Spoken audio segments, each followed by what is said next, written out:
Perkenalkan, nama saya Andinta Nabila. Saya dari Prodi PGSD semester 1 kelas D. Di sini saya akan melakukan observasi di sekolah SDN Cimandala 03.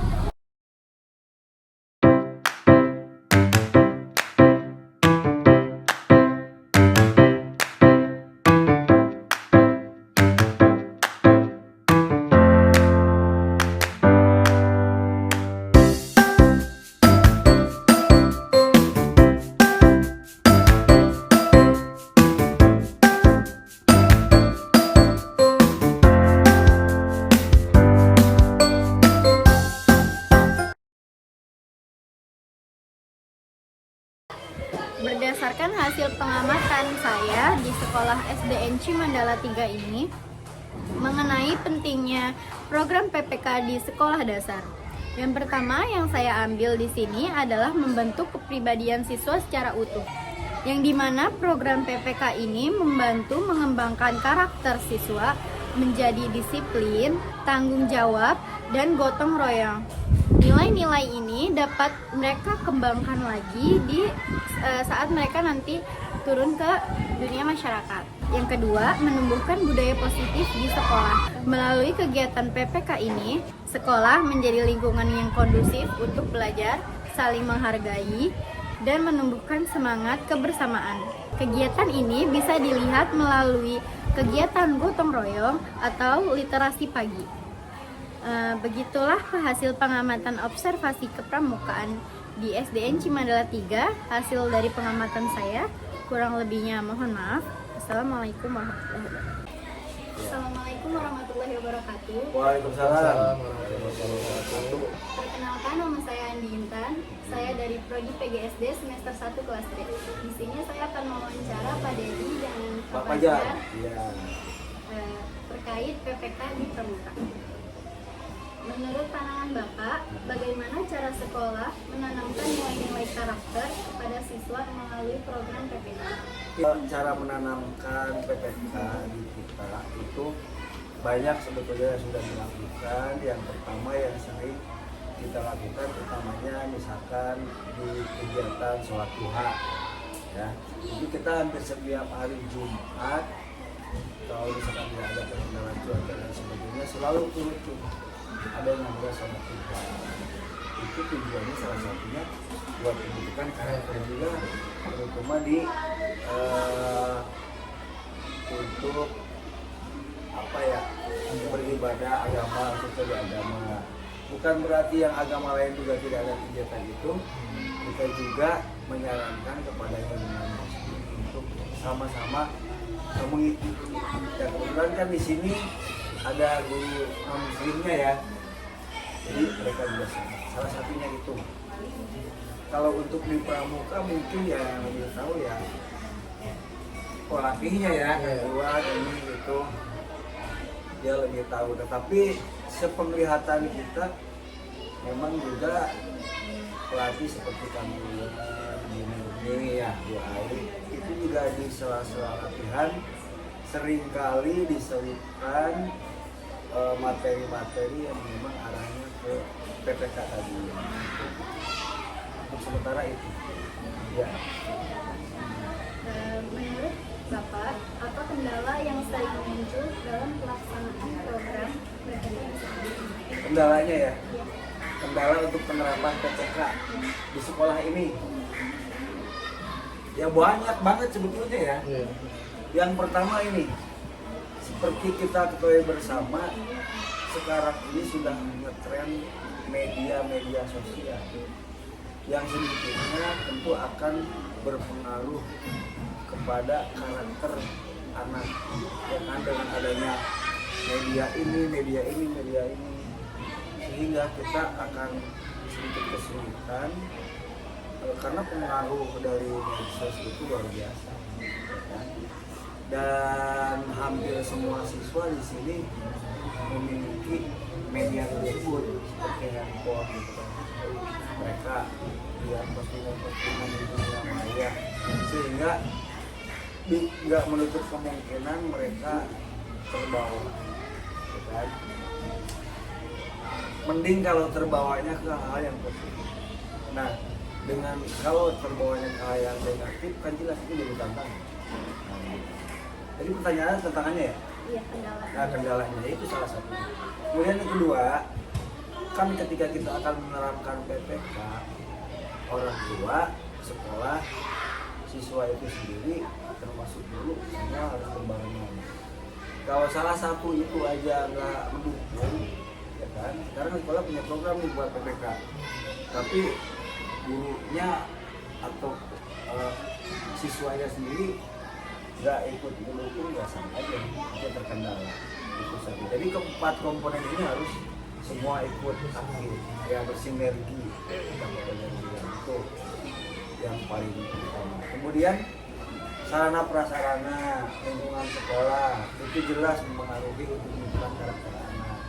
Di satu sisi misalnya kita mau nerapin disiplin, anak jam sekian tidak boleh keluar dan lain sebagainya. Tapi di sisi lain pagernya dan sebagainya, ya kan? Terus sisi keamanan dan sebagainya nggak dukung, ya itu juga kendala. Itu untuk sementara itu. Ya. Baik, Pak. Apa upaya yang dilakukan oleh guru maupun pihak sekolah untuk mengatasi hambatan dalam penerapan program PPK? Oke, ini agak sulit ya.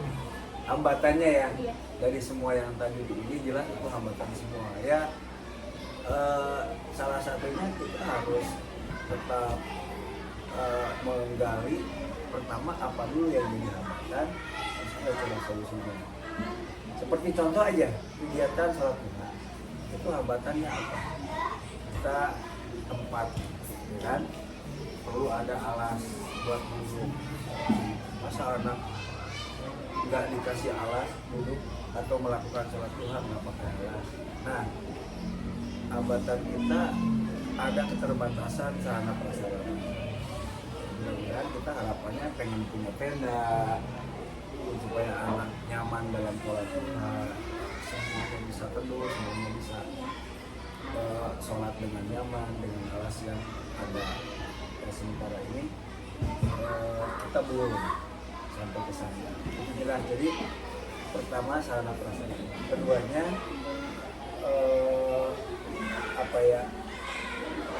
faktor lingkungan juga, faktor lingkungan, karena lingkungan kita itu kan bervariasi ya. Ada yang memang non muslim, ada juga yang muslim. Terus sekali lagi kendala yang berikutnya untuk menerapkan PPK itu ya selain sarana prasarana lingkungan, ya sumber daya manusianya.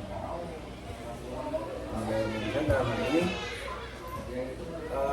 program PPK ini kan termasuk program yang agak baru ya. Iya. Ya. Kalau tadi kendalanya di Ensos misalnya, ya kita udah punya rencana, ada keinginan buat mendisiplinkan anak agar supaya dia tahu bagaimana cara memanfaatkan alat media itu pakai handphone.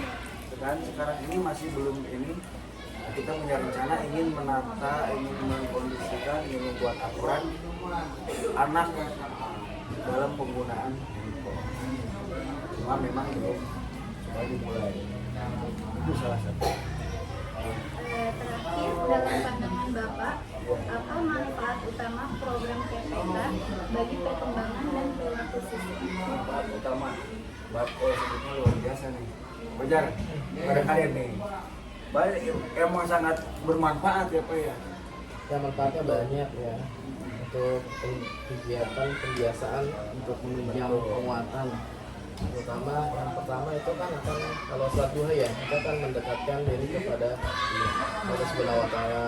Yang kedua dia akan bersyukur ya, bahwa sebelum kegiatan pembelajaran kita masih sempat untuk beribadah. Yang ketiga jadi pembiasaan di rumah-rumah nanti tujuannya ke depannya itu. Terus yang lain-lain mungkin tambahan dari penguatan itu sendiri ya tadi memang kan krisis moral ya sekarang tuh itu karakter, jadi ya sekolah ya pasti akan menjalankan itu untuk penguatan karakter itu.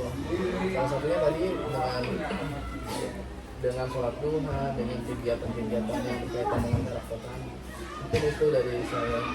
Ya, mungkin ada tambahan dari tadi. Ya, kan kita ketahui bersama, mungkin si Ade juga tahu bahwa pemerintah dalam hal ini kementerian sudah mengedarkan atau menyarankan tim Indonesia itu dengan yang istilahnya 7 kebiasaan. Ya. Apa sih 7 kebiasaan Anak Indonesia. anak Indonesia, ya itu kan?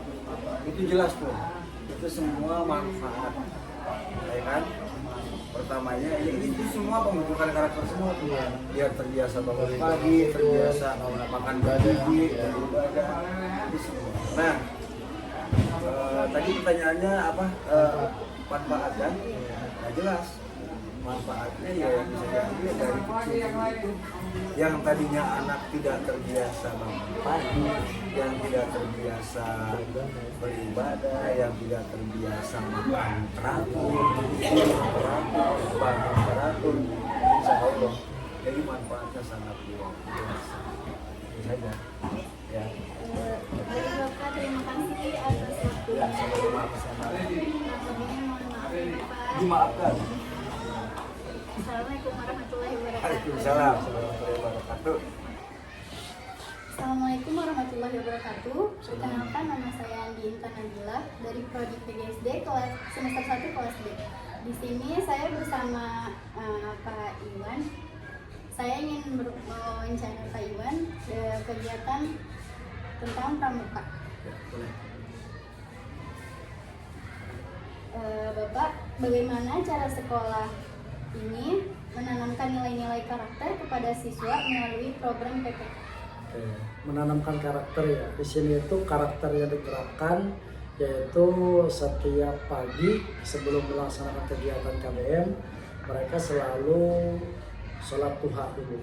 Ya, sholat duha yang kultum dulu, habis kultum baru mereka sholawatan masuk ke kelas masing-masing. Tujuannya agar karakternya itu, jiwa karakternya itu kuat di situ. Seperti itu. Menurut Bapak, apa kendala yang sering muncul dalam pelaksanaan program PPK di sekolah ini? Kendalanya itu anak-anak sering telat masuk ke sini. Ya, kita tidak menyalahkan anak ya. Kita juga tidak menyalahkan orang tua yang antar ya. Tidak, karena ya mungkin perjalanan dari rumahnya ke sini itu mungkin ada kendala. Anaknya berangkat apa namanya, anaknya berangkat bangunnya siang lah atau apalah ya. Nah, kendalanya ya itu aja sih, anaknya itu jarang kumpulnya itu tepat waktu di sini. Tantangan apa yang biasanya dihadapi saat melaksanakan kegiatan pramuka di sekolah ini, dan bagaimana Bapak cara mengatasinya? Oke, tantangannya sih setiap pembina pasti punya tantangan masing-masing ya. Tapi kalau saya ya tantangannya awal mulanya kesini itu cara mengumpulkan anaknya seperti apa. Tapi kesini mungkin anak-anak udah terbiasa dengan saya tiup peluit. Biasanya kalau anak penggalang ya, dengan anak penggalang itu kalau saya tiup peluit mereka paham dan langsung berbaris rapih. Ya, kalau untuk penggalang, kalau mungkin untuk siaga mereka belum terbiasa. Karena saya belum menerapkan sistem ditaker. Tapi sistem have fun kalau untuk siaga. Tapi kalau untuk penggalang saya menerapkan sistem ditaker. Jadi mereka itu langsung ketika baris peluit bunyi langsung berbaris seperti apa yang diberitakan pada awal-awalnya kita latihan dulu. Baik Bapak, menurut Bapak apa yang perlu ditingkatkan agar kegiatan pramuka ini lebih menarik bagi siswa di sekolah dasar? Oke, yang pertama mungkin yang perlu kita tingkatkan adalah peralatannya kali ya. Peralatan di sini kan bukannya tidak ada, tapi kurang memadai kegiatan-kegiatan yang ada di sini ya. Kurang memadai kegiatan-kegiatan yang ada di sini. Jadi materi-materi yang belum disampaikan mungkin step by step nanti kita akan kasih. Salah satu contohnya adalah kita biasanya mengadakan yang namanya sistem outbound. Outbound itu dilaksanakan setiap 3 bulan sekali kita melaksanakannya. Itu aja sih. Baik Bapak, cukup sekian yang saya sampaikan. Kurang lebihnya mohon maaf. Ya. Wassalamualaikum warahmatullahi wabarakatuh. Waalaikumsalam. Terima kasih, Bapak. Sama-sama. Cukup sekian hasil observasi yang dapat saya simpulkan di SDN Cimandala 3 ini. Kurang lebihnya mohon maaf. Wassalamualaikum warahmatullahi wabarakatuh.